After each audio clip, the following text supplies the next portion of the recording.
Hi all, welcome to Siksha class. So நம்ம Siksha classல UGTRB English previous year question with explanation part 3 இன்னைக்கு பார்க்க போறோம். So part 1, part 2 videos already given in the description box. Please do check the video link. So let's get into this part 3 video. So the next question, I am Indian, very brown, born in Malabar. I speak three languages, write in two, dream in one. In which of Kamala Das poems do these lines takes place?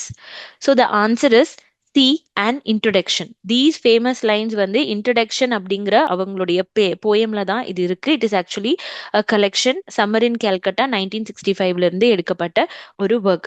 இந்த poem வந்து பாத்தீங்கன்னா கம்ப்ளீட்டா autobiographical. அவங்களுடைய entire life explore பண்ற மாதிரி அவங்களுடைய identity, language, gender, personal freedom இது எல்லாத்தையுமே. இது மட்டும் டிஸ்கஸ் பண்ணாம Indian identity, விமென்ஹுட், language and even அவங்களுடைய ஸ்ட்ரகிள், அவங்க எப்படி வந்து சோஷியல் ரெஸ்ட்ரிக்ஷன்ஸ் எவ்வளோ இருந்தாலும் ஆஸ் பீங் அ விமன் அதையும் தாண்டி அவங்க எப்படி அவங்களுடைய ஸ்ட்ரகிளை பிரசன்ட் பண்ணியிருக்காங்க அப்படிங்கிறது தான் இந்த கம்ப்ளீட் போயம். ஸோ அதை தான் I am Indian very brown born in Malabar அப்படிங்கிற லைன்ஸ்ல Kamala Das will be explaining it in this poem and introduction. What is the name of the stage play that the Sonar Moti Tenement Progressive Association planned to enact? இது the god of the guide அப்படிங்கிற ஒர்க்ல இருந்து தான் இந்த work வந்து explain பண்ணியிருக்காங்க. So இதுல the play Kamala was written by Vijay Tendulkar. It is இந்த டிராமா ஒரு ஜேர்னலிஸ்ட் ஜெய்சிங் ஜதாவ் அப்படின்னு இருப்பாரு. ஸோ அவர் வந்து ஒரு லைக் இந்த கைண்ட் ஆஃப் ஸ்லேவரி, ஓகேங்களா, ட்ரைபல் விமன் கால்டு கமலா அப்படிங்கிறவங்கள வந்து அவரு பை பண்ணியிருப்பாரு. ஸோ ஹியூமன் டிராஃபிக்கிங்ல அவங்கள வந்து எக்ஸ்போஸ் பண்ணியிருப்பாங்க. ஸோ அப்போ இந்த name of the stage play Sonar Moti tenement progressive association. So இது அந்த பிளேல வந்திருக்கும், ஓகேங்களா. ஸோ அந்த பிளேல in order to raise the social awareness Vijay Tendulkar used this. So the answer is the play Kamala. And the next question, which of the following works is written by M.K. Gandhi? So the answer is Satyagraha, its technique and history. In the work வந்து பாத்தீங்கன்னா non-violent resistance. We all knew the concept of Satyagraha. M.K. Gandhi தான் அவர் introduce பண்ணியிருக்காரு. So the entire forms and the complete political method and freedom struggle இது எல்லாத்தையுமே Gandhi explain பண்ணியிருப்பாரு. So இவருடைய writings வந்து truth, moral strength இதை பத்தி எக்ஸ்பிளைன் பண்ணியிருப்பாங்க. அண்ட் காந்தியன் பிலாசபி கம்ப்ளீட்டா இருக்கும். That is the title itself, Satyagraha its technique and history, அதுலயே எக்ஸ்பிளைன் பண்ணியிருக்காங்க. ஸோ மேபி இதை நீங்க வந்து தெரியலனா கூட இன் ஆர்டர் டு கெஸ் ஒர்க்ல நீங்க இந்த கொஸ்டினை ஆன்சர் பண்ணிருக்க முடியும். So the next question, name Nissim Ezekiel's poem in which these lines appear. So the answer is Goodbye Party for Miss Puspa TS. So இந்த poem உடைய lines எல்லாமே ஹியூமரஸா இந்தியன் இங்கிலீஷ் ஸ்பீச் பேட்டர்ன்ஸ்ல நார்மலா எல்லாருக்கும் புரியற விதமா இந்த போயம் வந்து அமைஞ்சிருக்கும், ஓகேங்களா. ஸோ இந்த போயம் நீங்க படிக்கிறப்பவே ஈஸியா உங்களால அண்டர்ஸ்டாண்ட் பண்ணிக்க முடியும். ஈவன் யூ ஆர் ஒரு ஸ்கூல் ஸ்டாண்டர்ட்ல நீங்க இருக்கீங்க அப்படின்னா கூட definitely you will be able to study these lines, ஓகேங்களா. இந்த லைன்ஸ் இந்த போயம்ஸை கம்ப்ளீட்டா நீங்க அண்டர்ஸ்டாண்ட் பண்ணிக்கிட்டாலும் உங்களால வந்துட்டு இந்த போயமை ஈஸியா அண்டர்ஸ்டாண்ட் பண்ணிக்க முடியும். So the lines are, coming back to Miss Pushpa, she is the most popular lady with men also and ladies also. So இதுதான் வந்து பாத்தீங்கன்னா the line, ஓகேங்களா. coming back to Miss Pushpa, she is the most popular lady with men also and ladies also. இதுல how he is Nizam Ezekiel is portraying goodbye party for Miss Pushpa TSல normal ஒரு நார்மலான ஒரு farewell speech கொடுக்குற மாதிரி தான் இந்த poem அமைஞ்சிருக்கும். So this is the poem Goodbye Party for Miss Pushpa TS. The next question, which novel is more extensive in space and time, evoking variegated action and multiplicity in characters? So இது வந்து பாத்தீங்கன்னா definitely types of novel and the literary formsல. So Coolie by Mulkraj Anand is a broader in its scope. So that is the correct answer. So variety of action and multiplicity of characters இது எல்லாமே வந்து பாத்தீங்கன்னா கூலியில நம்ம பார்க்கலாம். Because அதோடைய broad narration, different regions of India, various social classes and முனோட life journey இது எல்லாமே. பட் அன்டச்சபிள் வந்து it's limited to one day, அதனால it will not be the correct answer. So the correct answer would be Coolie by Mulkraj Anand. So the next question, who appears twice as a witness during the mock trial of Miss Benaz in Vijay Tendulkar's Silence the Courtesan Session play? So the correct answer would be Karnik. The play The Silence Courtesan Session இது வந்து ஒரு amateur theatre groups வந்து ஒரு mock trial entertainment purposeக்காக அது create பண்ணுவாங்க. But கிராஜுவலா அது ஒரு குரூயல் எக்ஸ்போஷர் மிஸ் லீலா பெனோருடைய பர்சனல் லைஃபை தாக்குற மாதிரி இருக்கும். ஸோ அதுல இந்த கார்னிக் அப்படிங்கிற character character, one of the members of the amateur theatre group. ஓகேங்களா, அவர் 2 தடவை விட்னஸா அப்பியர் ஆவாங்க for the mock court proceedings. அவங்க தான் இந்த பின்னருடைய பிரைவேட் லைஃப் எக்ஸ்பிளைன் பண்ணுவாங்க. So the question is who appears twice அப்படின்னா விட்னஸா வந்திருக்காங்க. So the answer would be Karnik. So the next question, how many years old was Munoo when he was forced to leave his village? So Munoo கூலியில வந்து பாத்தீங்கன்னா he was 14 years old. ஓகேங்களா, அப்பதான் வந்துட்டு he was forced by the poverty. அதனால அவர் வந்து in search of work he leaves his village. அப்போ அவருடைய ஜேர்னி எங்கிருந்து எங்க ஆரம்பிக்குது? ஷாம் நகர், தௌலத்பூர், பாம்பே, ஷிம்லா, இந்த மாதிரி பிளேசஸ்லாம் போவாங்க. ஸோ அங்க அவருடைய எக்ஸ்பீரியன்ஸ் என்னவா இருக்கும்? Child labour, poverty, industrial exploitation, class inequality, இது எல்லாத்தையுமே அவர் ஃபேஸ் பண்ணுவாரு. So the next question, but her hands are wet. Eagle's two black pink crinkled feet is extracted from the poem. It was of mothers among other thing. Of mothers among other things. ஓகேங்களா, so இந்த poem it was written by A.K. Ramanujan. இந்த poem வந்து ஒரு nostalgic memory, அந்த போயட்டோடைய mother. ஓகேங்களா, it's tribute to poet மதர்னு கூட சொல்லலாம். அவங்களுடைய ஓல்ட் ஏஜ், அவங்களுடைய ஹார்ட் ஒர்க், அவங்களுடைய பிசிக்கல் சஃபரிங், அதெல்லாம் தான் இதில் சொல்லியிருப்பாங்க. ரொம்ப அஃபெக்ஷனேட்டா அவங்களுடைய மதரை பத்தி போர்ட்ரே பண்ற விதமா of mothers among the other things அப்படிங்கறதா இந்த லைன்ஸ்ல. But her hands are wet eagles, two black pink crinkled feet அப்படிங்கறதுல எக்ஸ்பிளைன் பண்ணியிருப்பாரு. இந்த இடத்துல இட் சிம்பலைசஸ் எவ்வளோ நாள் ஹவுஸ் ஹோல்ட் ஒர்க் பண்ணி அவங்க கையெல்லாம் அவங்களுக்கு அந்த ரஃப்னஸ் ஆயிருக்கு. ஸோ அவங்களுடைய ஹார்ட் ஒர்க் வந்து அவங்க அந்த டொமஸ்டிக் ஹவுஸ் ஹோல்டு ஒர்க் பண்ணி பண்ணி அவங்கள என்டையர் லைஃபே வந்து பாத்தீங்கன்னா ஒரு டார்ச்சர், பிசிக்கலி டார்ச்சர் பண்ற மாதிரி ஆயிடுச்சுங்கிறது தான் இந்த லைன்ல போர்ட்ரே பண்ணியிருக்காரு A.K. Ramanujan. So the next question, what is the popular game in Belrampur other than cricket mentioned in the three mistakes of my life? Already there is a question in the same இதே இதுல ப்ரீவியஸா the three mistakes of my life question வந்து கேட்டிருந்திருக்காங்க. So அதுல இந்த நாவல் three mistakes of my லைஃப்ல Kovind besides cricket he also mentions the popular game in Belrampur is chess. ஓகேங்களா, that's chess வந்து it symbolises intelligence, planning and strategy, இது எல்லாமே வந்து பாத்தீங்கன்னா கொடுத்திருப்பாங்க. ஸோ அதுதான் எப்படி கோவிந்தோடைய பிசினஸ் பத்தி கேட்டிருப்பாங்க. Then the other question is from sports. And the next question, what did Kurudavva ask Kappanna to bring in Nagamandala? So என்ன கொண்டு வர சொல்லியிருப்பாங்க? நாகமண்டலா கிரீஷ் கர்னாலுடைய famous play. So he asked him to bring two pieces of root kept in a box. ஓகேங்களா, so குருதவா வந்து he wants help to ராணி. ஓகேங்களா, ராணி to win அப்பனாஸ் love. So அப்போ என்ன பண்ணுவாரு அப்படின்னா she gives கப்பனா ஒரு இன்ஸ்ட்ரக்ஷன் கொடுத்து அந்த பாக்ஸை கொண்டு வர சொல்லுவாங்க. Two magical roots which is kept in the box. அப்போ இந்த இந்த ரூட்ஸ் வந்துட்டு பாத்தீங்கன்னா ஒரு லவ் போர்ஷனா யூஸ் பண்ணிருப்பாங்க. ஒரு ரூட்ல வந்து ஒரு லிட்டில் எஃபெக்ட் ப்ரொடியூஸ் பண்ணும். அந்த லார்ஜர் ஒன் ஒரு சின்ன ஸ்மால் ரூட், அந்த லார்ஜர் ஒன் வந்து பாத்தீங்கன்னா it was eventually the transformation of அந்த அந்த கோப்ரா, அந்த நாகாவுடைய இன்வால்மெண்ட் இருக்கும். ஸோ இதுதான் வந்து பாத்தீங்கன்னா the two pieces of the root kept in the box. So the next question, which among the following words has a bound morpheme? So already morpheme பத்தி question நம்ம பார்த்திருந்தோம் elevator அப்படிங்கிறதுல. So அதே மாதிரி bound morpheme அப்படின்னா என்ன? So bound morpheme it cannot stand alone. ஓகேங்களா, அது ஒட்டியே தான் இருக்கும். அப்போ இதுல எது bound morpheme? Definitely unhappy is a bound morpheme இல்லைங்களா. So because without you know unhappy அப்படிங்கிறப்போ அன் அப்படிங்கிறது ஒரு prefix and suffix are said to be bound morphemes. So அப்போ அன்ஹாப்பி அப்போ it cannot stand alone. So that is said to be bound morpheme. Other options பார்த்தீங்கன்னா record, mobile, legal, இது எல்லாமே simple lexical terms. அது வந்து தனியாக கூட நிற்கும். இன்ஸ்பைட் ஆஃப் பவுண்ட் மார்ஃபம் அது ஒரு சிங்கிள் லெக்சிக்கல் மார்ஃபமாகவும் இருக்கும். So this is what the answer, unhappy. So the next question, who is the author of the book Human Speech? Sir Richard Paget. Okay, so Richard Paget வந்து பாத்தீங்கன்னா human speech அப்படிங்கிற ஒரு ஒர்க்கை வந்து எழுதியிருக்காரு, ஒரு British scholar. So இவர் வந்து இவருடைய work origin and development of ஸ்பீச்ல தான் இந்த புக் ஹியூமன் ஸ்பீச் அவர் டெவலப் பண்ணியிருப்பாரு. இந்த புக்ல வந்து எப்படி ஸ்பீச் ஆரிஜின் ஆகுது, ஹியூமனோட ஆர்டிகுலேஷன் எப்படி இருக்கு, லாங்குவேஜோட எவல்யூஷன் எப்படி இருக்கு அப்படிங்கறதெல்லாம் கம்ப்ளீட்டா சொல்லியிருப்பாரு Sir Richard Paget. So the next question, which among the following studies the physical nature of the sound? So definitely the answer is acoustic phonetics. ஓகேங்களா? ஸோ acoustic phoneticsனா என்ன? ஸோ ஒரு phoneticsல 3 பிரான்ச்சஸ் இருக்கு. இது ரொம்ப முக்கியம். ஓகேங்களா? ஸோ 3 பிரான்ச்சஸ்ல ஆர்டிகுலேட்டரி, அக்கோஸ்டிக்ஸ், ஆடிட்டரி அப்படின்னு சொல்லி phonetics-அ 3 பிரான்ச்சஸா பிரிக்கிறாங்க. ஆர்டிகுலேட்டரி அப்படிங்கிறது வந்து இட் இஸ் பிசியோலாஜிக்கல். ஓகேங்களா? பிசியோலாஜிக்கல் ப்ரொடக்ஷன், அதுதான் articulatory is also known as physiological. அதை ப்ரொடக்ஷனா கன்சிடர் பண்றாங்க.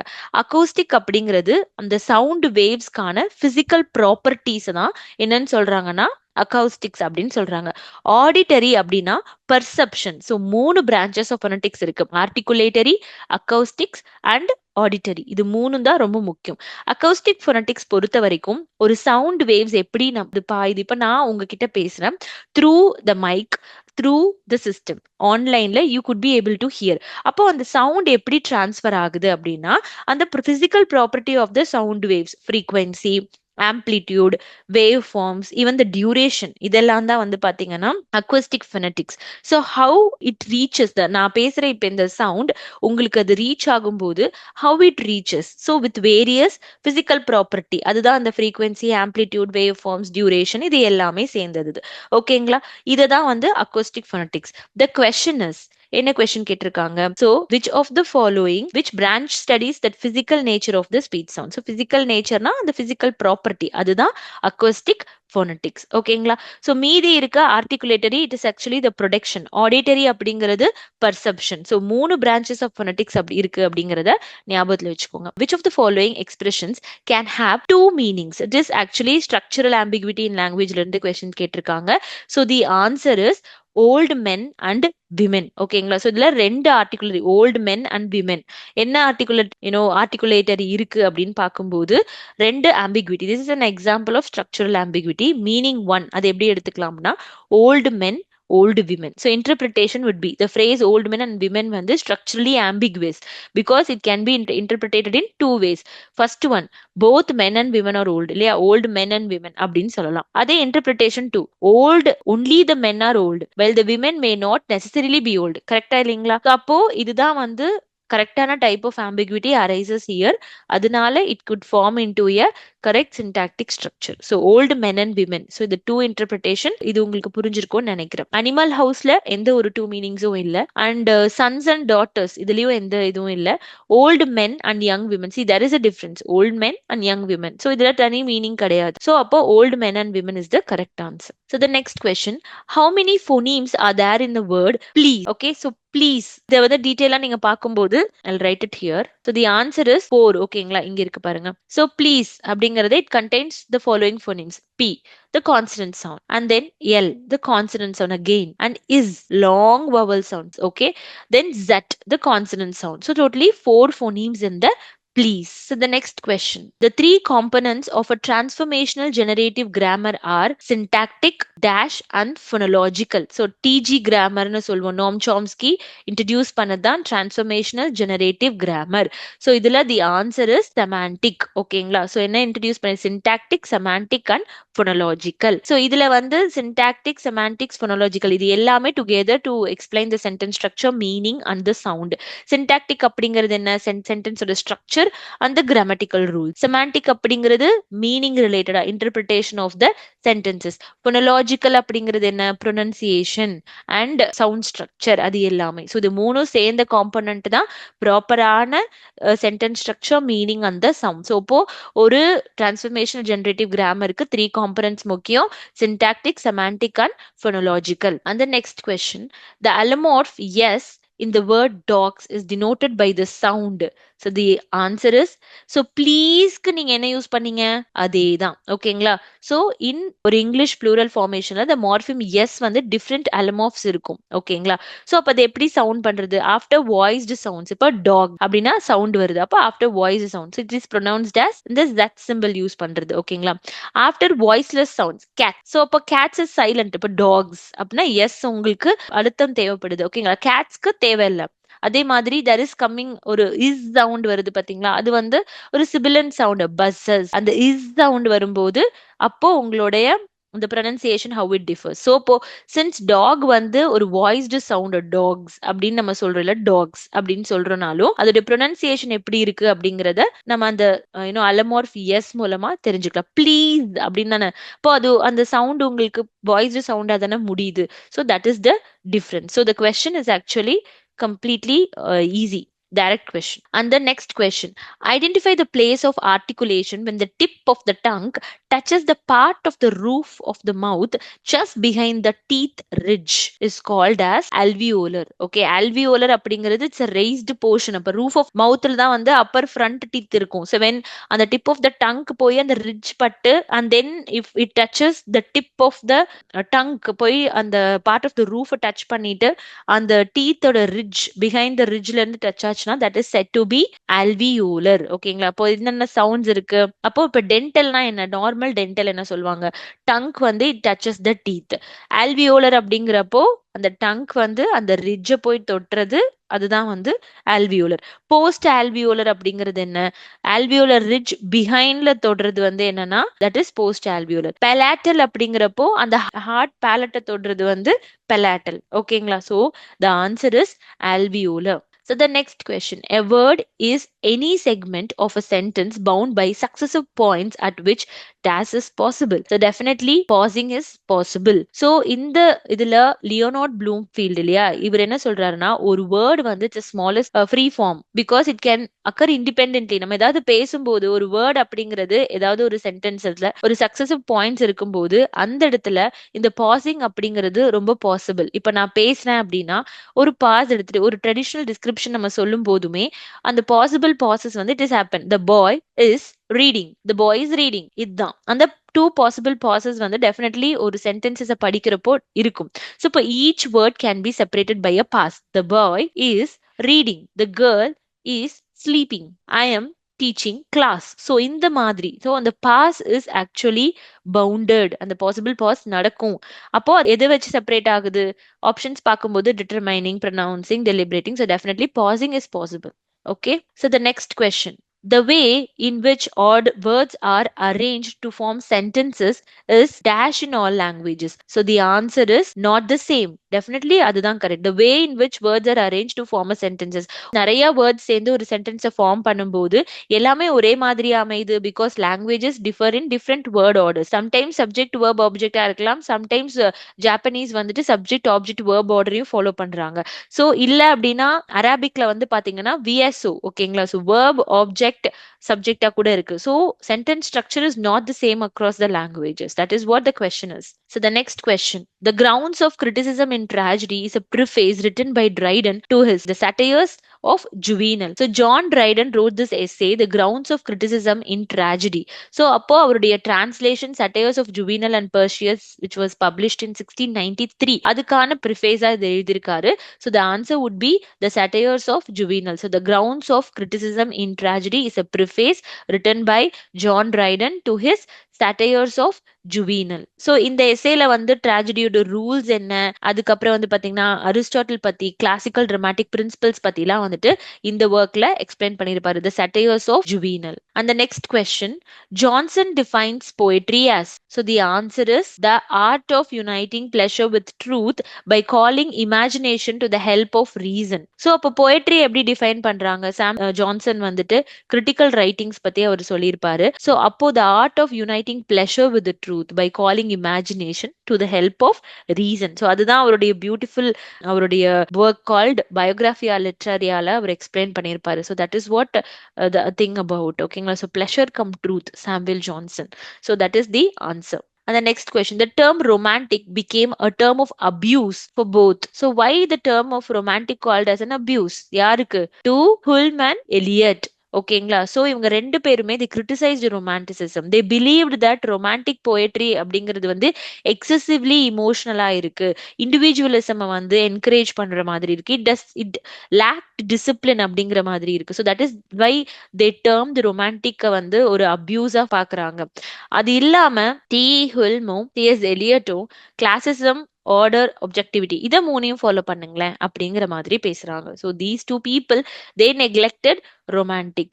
So the next question, if we associate the touchstone method with Arnold, with whom do we associate poetic decorum? So it's a very easy question and direct question. How come Matthew Arnold வந்து touchstone மெத்தடோட associate ஆயிருக்காரோ poetic decorum யாரோட இதுனா definitely Horace. ஓகேங்களா? So poetic டெக்கோரம்னா என்ன அப்படின்னா அந்த ஸ்டைலும் சப்ஜெக்டும் ஒரே மாதிரி match ஆகணும் அண்ட் அதே மாதிரி கேரக்டர்ஸ் வந்து அப்ராப்ரியேட்டா பேசணும், கரெக்டானது. அதே மாதிரி அவங்களுடைய ஃபார்மும் அந்த கண்டென்ட்டா மேட்சா இருக்கணும். ஸோ இப்போ ஃபார் எக்ஸாம்பிள் நான் ரொம்ப ஸ்டைலிஷா கேரக்டர் இன்ட்ரடியூஸ் பண்ணணும் அப்படின்னா நான் வந்துட்டு அந்த கேரக்டரை if I am suppose to introduce a character, okay, அந்த கேரக்டருக்கு தகுந்த மாதிரி அவங்களுடைய ட்ரெஸ்ஸிங், அவங்களுடைய லாங்குவேஜ், அது எல்லாமே இருக்கணும். அப்பதான் அந்த கேரக்டர்னா ஓ இதுதான் அந்த கேரக்டர் அப்படின்னு சொல்லிட்டு சம்பந்தமே இல்லாம ஒரு ரோகோட கேரக்டரை நான் வந்து ஒரு நார்மலா இருக்கக்கூடிய ஒரு ஒரு ஸ்டைலிஷா ரொம்ப எலிகென்ட்டா ஒரு அப்பர் கிளாஸ் பீப்புளோட நான் வந்து கம்பேர் பண்ணேன் அப்படின்னா that would be it doesn't comes a poetic decorum. So the style must suit the subject. That is what the answer. Okay, the poetic decorum suits to the concept was associated with Horace. It's a direct question. ஓகேங்களா? So criticism கொஞ்சம் டீட்டெயிலா இந்த concept நான் சொன்ன மாதிரி தான். கிரிட்டிக்கோட name, அவங்களுடைய concept, அவங்களுடைய work. It's a direct question. So the next question, as a critic, how does Coleridge want himself to be known? So definitely Coleridge உடைய critical identity பத்தி பேசிருக்காங்க. It's a very easy question. High German transcendentalist தான் அவர் அதை காட்டியிருக்கணும்னு நினைப்பாரு. And especially Immanuel Kant and Friedrich ஸ்கில்லிங்லாம் வந்து பாத்தீங்கன்னா இவருடைய ஃபேமஸ் அஸ்பைடான இன்ஃப்ளூயன்ஸ் பண்ணப்பட்ட ஒரு ரைட்டர்ஸ். ஓகேங்களா? ஸோ அவங்கள தாண்டி இவர் எப்படி ப்ரிஃபர் பண்ணிக்கிறாருன்னா ஒரு ஹை ஜெர்மன் டிரான்சென்டென்டலிஸ்டா இவரை அப்ரோச் பண்ணணும் அப்படிங்கிற மாதிரி he's thinking. And the next question, what virtue is there in a tragedy which is not contained in an epic poem where pride is humbled, virtue is rewarded and vice punished? Where is this famous definition of epic superiority over tragedy taken form? So the answer is Sidney's Apology for Poetry. So இந்த idea வந்து பாத்தீங்கன்னா defence of போயசில இருந்து எடுத்திருக்காங்க. So இப்போ என்ன சொல்ல வராங்க, pick poetry superior to tragedy அப்படின்னு சொல்றாங்க. ஏன் அப்படின்னா இட் பிரசன்ட்ஸ் மாரல் விஷன், அதுல வெர்ச்சியூ ரிவார்ட் பண்ணுவாங்க, வைஸ் பனிஷ் பண்ணப்படுவாங்க. ஸோ அப்போ அந்த complete according to Philip Sidney பொறுத்த வரைக்கும் he is telling that this epic is superior than the tragedy அப்படின்னு சொல்றாரு. ஸோ அதை அவர் அந்த அவருடைய ஒர்க் அப்பாலஜி ஃபார் போயட்ரியில Sidney is telling. So the other subtitle of apology for poetry is defence of poesy. Please note it. And the next question, Dryden's preface to fables is remarkable for its appreciation of. So the answer is Chaucer. So in preface to fables, Dryden வந்து highly Geoffrey Chaucer praise பண்ணிருப்பாரு because he is the one who called Chaucer the father of English poetry, a great observer of human nature அப்படின்லாம் புகழ்ந்து தள்ளியிருப்பாரு. So அப்போ அது எல்லாமே எங்கிருந்து வந்திருக்கு? Preface to Fables of Ancient and Modern, which was published in 1700. And the next question, how does I.A. Richards consider the fallen place of poetry in the science of poetry? It is definitely pseudo statements. Okay, pseudo statements is false statements.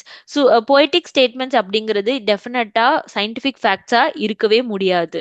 And அதோடைய purpose என்னவா இருக்கும்? இமோஷனலா இருக்கும், ஃபேக்ட்ஸா இருக்கும். And அதே மாதிரி அவங்களுடைய expression எப்படி இருக்கும்? ஆட்டிடியூட்ஸ் அண்ட் ஃபீலிங்ஸ் ஓரியன்டா இருக்கும். So this is the central idea of practical criticism which was followed by I.A.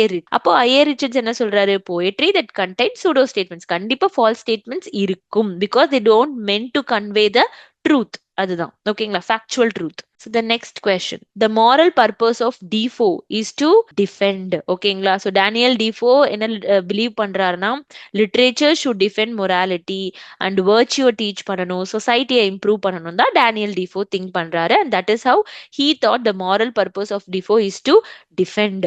Okay, அவரோட நாவல்ஸ் எல்லாமே வந்து என்டர்டைன்மெண்ட் பர்பஸா இருக்காது, மாரல் ஓரியன்டா இருக்கும். and the next question, the veiled form of tainted money comes up repeatedly in many of works of the tainted money அப்படிங்கிறது it's an idea which was explored in GB Shaw's work. ஓகேங்களா? So அவருடைய ஒர்க்ல தான் இது கம்ப்ளீட்டா இருக்கும். இது என்ன சொல்றாங்க tainted moneyனா ஒரு வெல்த் வந்து ஒரு இல்லீகல் வேல நீங்க கெயின் பண்ணியிருந்தீங்க அப்படின்னா that is said to be tainted money. ஓகேங்களா? இந்த கரப்ஷனும் ஓகே, அது மிஸ்ஸஸ் வேரன்ஸ் ப்ரொஃபஷன்ல, மேஜர் பார்பரால அண்ட் விடோவர்ஸ் ஹவுஸ்ல எல்லாம் நீங்க பார்க்கலாம். so that is why the tainted money is a term repeatedly in the works of GB Shah. So wealth is earned through immoral means அப்படிங்கிறது தான் correct answer. And the next question, Charlotte Perkins Gilman's The Yellow Wallpaper is partly autobiographical. ஓகேங்களா? It's an autobiography. அவங்களுடைய own experience பத்தி பேசியிருக்காங்க, அவங்களுடைய post partum depression பத்தி and the rest cure and what are all the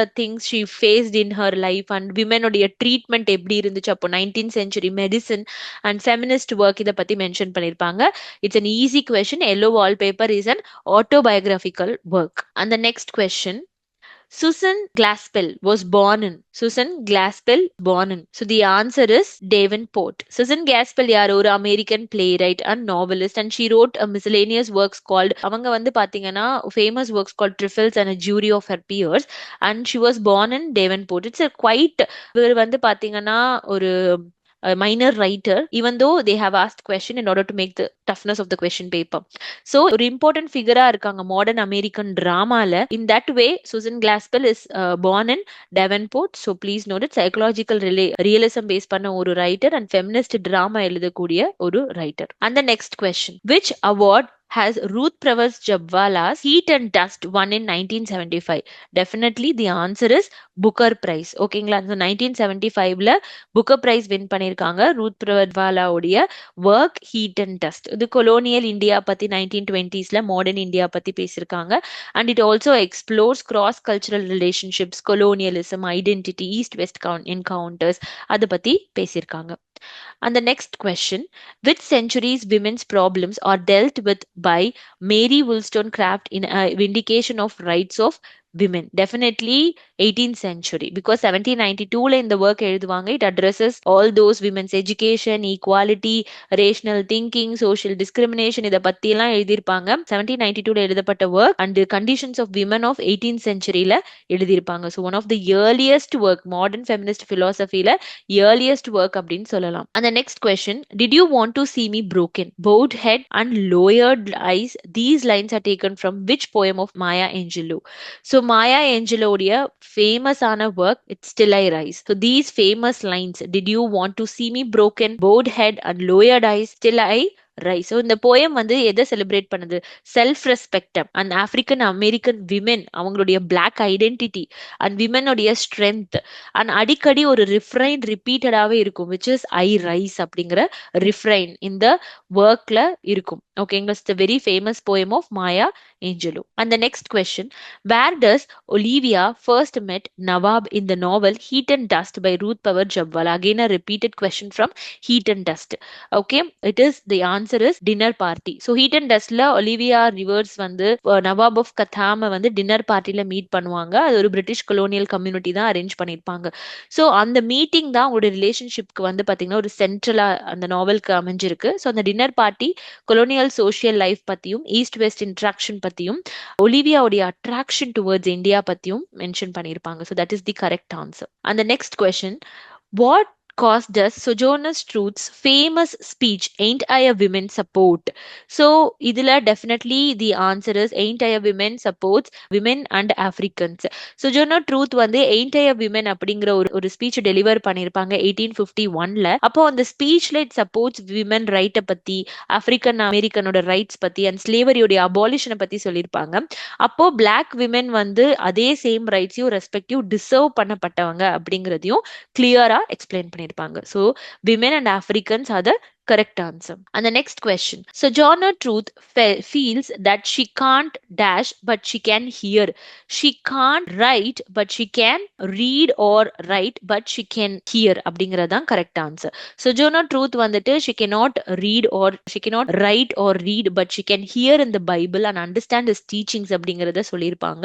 and அவங்களுடைய formal education அவங்க இழந்தாலுமே due to slavery அவங்களுடைய intelligence வந்துட்டு இன்னுமே வந்து ஹை லெவல்ல இருக்கு அப்படிங்கிறது தான் எக்ஸ்பிளைன் பண்ணியிருப்பாங்க. She was an illiterate but she could not read and write but she could hear or listen. And the next question, Sojourner Truth in her speech against anti-slavery took up the defense of. The answer is mother eve. In her speeches mother eve பத்தி explain பண்ணியிருப்பாங்க. ஏன்னா பைபிளை வந்து misuse பண்ணியிருப்பாங்க against விமென்காக. So அதை base பண்ணி சொல்லியிருப்பாங்க. And eve வந்து பாத்தீங்க அப்படின்னா இந்த வேர்ல்டு இன்ஃப்ளூயன்ஸ் பண்ணியிருக்காங்க. ஸோ அந்த மாதிரி தான் women together they have the power to improve it அப்படிங்கிற மாதிரி சொல்லியிருப்பாங்க. So that is the correct answer, Mother Eve. And the next question, who is the female writer indicated by the Republic of Letters as a dissenting writer?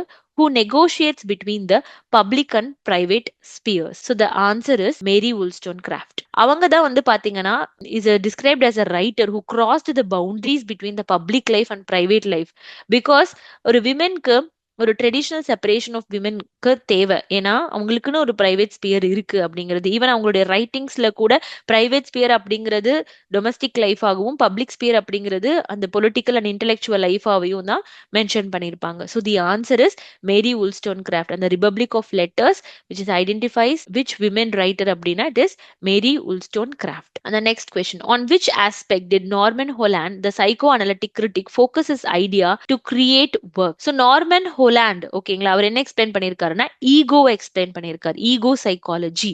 So அந்த subconscious mind, how it ego, அந்த Freudian concept அதே தான் அவர் சொல்லியிருக்காரு, which is said to be ego ideology or ego psychology அப்படிங்கிறது தான். So according being a psychoanalytic critic, so அவருடைய creative works எல்லாமே வந்து through ego மூலியமா he would be able to repress his wishes in literary response and creation அப்படிங்கிறது தான் answer. So the answer is ego. And the next question, in I.A. Richards phrasing, what is the relation of the beauty of a poem to the truth or falsity of what it seems to assert?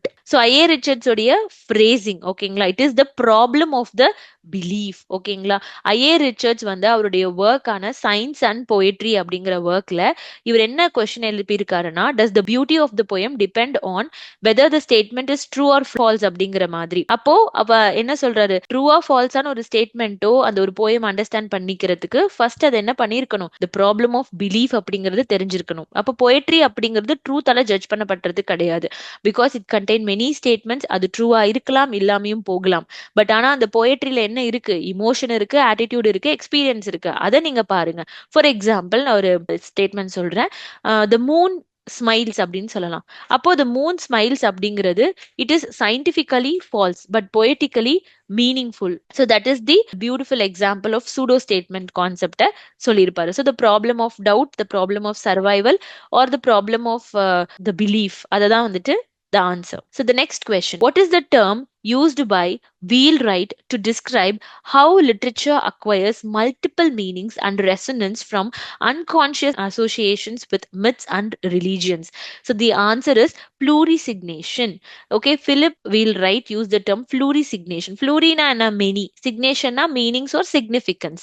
So appo plurisignation na enna, a literary symbol வந்து multiple layers of meaning ஆ இருக்கலாம், ஒரு single fixed meaning ஓட இல்லாம.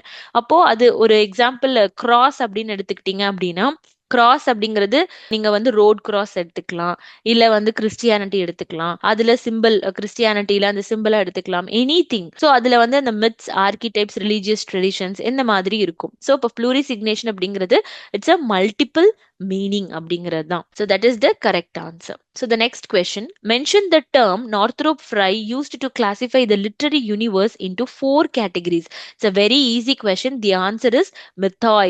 So Frye oda 4 mythos இருக்கு, ஓகேங்களா, based on the seasonal cycle. So comedy na spring, romance na summer, tragedy na autumn, and irony or satire na winter. It's very very very important. He believed that all the literary works in the 4 mythic patterns க்கு நடுவுல தான் அமைஞ்சிருக்கு அப்படிங்கிறது தான் mythoi. So mythos oda plural form the mythoi. So that is the correct answer. And the next question, find out the best and the most representative soldier poem of Rudyard Kipling. Rudyard Kipling is a famous war poet. So அதுல representative soldier one of the best poem of Rudyard Kipling எது அப்படின்னு பாத்தீங்கன்னா Barak Room Ballads. ஓகேங்களா, it's a collection of poems by Rudyard Kipling. So அதுல British soldiers ஆர்மில இருக்கிறப்போ அவங்களுடைய life experience and language இதை பத்தி எல்லாம் மென்ஷன் பண்ணிருப்பாங்க. So this is the correct answer. And the next question, Mary Wollstonecraft attributes the weakness of women solely to. So the answer is society. So in Vindication of Rights of Women நமக்கு நல்லாவே தெரியும், women are naturally inferior to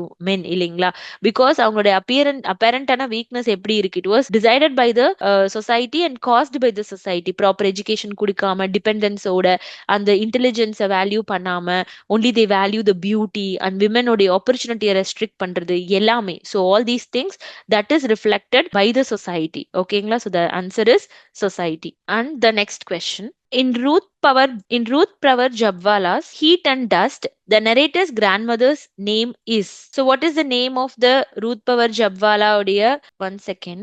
Okay, Ruth Power Jabwala உடைய Heat and Dustல the narrator உடைய grandmother உடைய name என்ன? It's a direct question. The answer is Olivia. So that is the direct answer. And the next question. According to Sojourner Truth, the dignity of a woman can be upheld if she gives up her frivolity.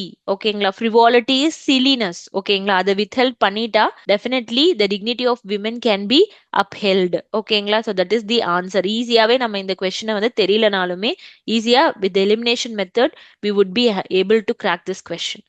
And the next question. In Jabwala's Heat and Test, Betty and Jessie are, the answer is Olivia's sister. So Olivia உடைய sisters தான் பெத்தி and Jesi. And then அவங்க தான் ஒரு unconventional life, Olivia வந்து ஒரு unconventional life face பண்ணுவாங்க. அவங்களுக்கு அப்படியே ஆப்போசிட்டா ரொம்ப கன்வென்ஷனலா ஒரு பிரிட்டிஷ் சோஷியல் என்வரான்மெண்ட்ல இருக்கக்கூடிய பீப்புள் தான் இந்த பெத்தி Jessie. And the last question. You called me wife. I was taught to break Sacharan in your tea. From which poem of Kamala Das are these lines taken? So the answer is The Old Playhouse by Kamala Das. So இந்த old play ஹவுஸ்ல தான் வந்து பாத்தீங்கன்னா இந்த entire patriarchal marriage எப்படி இருக்கு, அந்த subordination எப்படி இருக்கு, டாமினேஷன் அண்ட் ஃபீமேலோடைய அப்ரெஷன், இதை பத்தி என்டையரா ரொம்ப டீட்டெயிலா எக்ஸ்பிளைன் பண்ணியிருப்பாங்க. ஸோ இந்த line you call me wife I was taught to break the saccharine into your tea. So what do you mean by saccharine? Saccharine is actually food. ஓகேங்களா? ரொம்ப ஸ்வீட்டா ரொம்ப எக்ஸாஜுரேட்டடா இருக்கும், லைக் ரொம்ப சுகரியா இருக்கும்னு வச்சுக்கோங்க. ஓகேங்களா? ஸோ இப்போ ஒரு டீல ரொம்ப சுகர் போட்டு நீங்க இப்படிதான் போடணும், அளவா போடணும், அந்த மாதிரி you call me a wife and you teach me all these things இல்லைங்களா? So that is what the poem. Okay, the old play house it was mentioned. And அந்த சரண் இஸ் நத்திங் டைரக்டா வந்து பாத்தீங்கன்னா சுகரோட கனெக்ட் பண்ணாம ஒரு ஐரானிக்கலா வைஃப் வந்து எவ்வளோ லிமிட்டடா அவங்களுடைய டியூட்டிஸ் இவ்வளோதான் அப்படின்னு அவங்கள ரெஸ்ட்ரிக்ட் பண்ற விதமா அந்த டாமினேஷன், அந்த பேட்ரியார்கல் டாமினேஷன் எப்படி இருக்கு, அதனால ஃபீமேல் எவ்வளோ சப்ரஸ் ஆகுறாங்க, அவங்களோட ஐடென்டிட்டி எவ்வளோ லூஸ் பண்றாங்க அப்படிங்கிறது தான் த என்டையர் ஸ்டோரி அந்த poem of the old play house. ஓகேங்களா? So this is the answer. So coming to the end of the session and all the questions நம்ம கம்ப்ளீட்டா 150 கொஸ்டின்ஸையும் டிஸ்கஸ் பண்ணியாச்சு with various part 1, part 2 and this is the part 3 video. And UG TRB English 2026க்கு structured preparation வேணும்னா definitely Siksha class will be a complete guidance to you. And courses includes live classes, recorded classes, previous year question discussion, unit wise test, mock test, study materials, even doubt clarification, exam oriented preparation, இது எல்லாத்தையுமே ஒரு complete package நாங்க கொடுக்கிறோம். So contact number நான் descriptionல கொடுத்திருக்கேன், please do check. And again I'm telling this to you. previous year question அப்படிங்கிறது ஒரு just ஒரு question paper மட்டும் பார்க்காம அது ஒரு route map பாருங்க. because UGTRB இங்கிலீஷ்ல சக்சஸ் ஆகணும்னா டெஃபினட்டா சிலபஸ் மட்டும் படிக்க தேவையில்லை. ப்ரீவியஸ் இயர் கொஸ்டினை மட்டுமே வந்துட்டு நீங்க பாத்துட்டீங்க அப்படின்னாலே உங்களுக்கு சிலபஸ் ஈஸியா அண்டர்ஸ்டாண்ட் ஆயிடும் அண்ட் எப்படி கொஸ்டின் கேட்கறாங்க அப்படிங்கிறதும் உங்களுக்கு புரியும். ஸோ ப்ளீஸ் டூ லைக் பண்ணுங்க, ஷேர் பண்ணுங்க அண்ட் சப்ஸ்கிரைப் பண்ணுங்க. யூஜிடிஆர்பி இங்கிலீஷ் ப்ரிப்பரேஷனுக்கு சிக்ஷா கிளாஸ் எப்பவும் உங்க கூட இருக்கும். ஸோ தேங்க்யூ ஆல் ஃபார் வாட்சிங். Thank you so much.